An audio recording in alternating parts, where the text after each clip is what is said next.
Today in the Anthony kitchen, we're making pesto pasta salad. Every single little nook and cranny of those noodles are covered in a delicious homemade basil pesto sauce, and it all starts with fresh basil. Add 1 cup of basil leaves to a food processor, get yourself 2 cloves of garlic, throw it across the counter, then carefully crush that garlic under the backside of your knife and the skins will peel right off. Add the garlic to the food processor and it's time for the pine nuts. Add a 1/3 cup in the bowl. Now some grated Parmesan, 2 generous tablespoons going right in. A little fresh lemon is really gonna set this pesto off.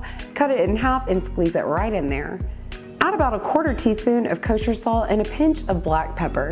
Take all that yummy goodness and process until everybody's looking nice and minced. This is what you want to see right here. With a food processor running, drizzle in about a 1/4 cup of olive or avocado oil.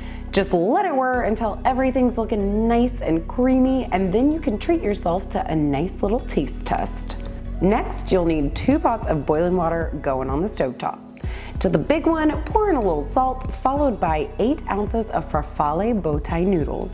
In the water they go, and you'll just want to cook them according to the package directions. Strain the pasta and rinse with cool running water to stop the cooking so they don't get mushy. Now grab yourself a big bowl, add the cooled pasta, bring that yummy pesto back, add it straight to the noodles and stir it all around. For the second pot, you'll need 12 ounces of fresh green beans cut into bite-sized pieces.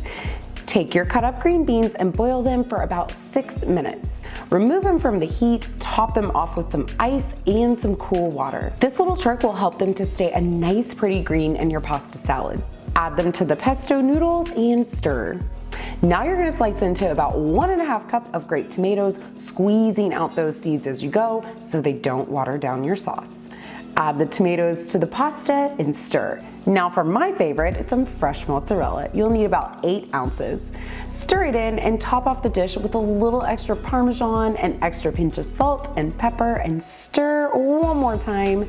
Then transfer the whole shebang to your favorite fancy serving bowl, and before you send it off to the fridge to chill, still yourself some deliciousness. If you want a little more pasta salad inspiration, check out my Mediterranean pasta salad next.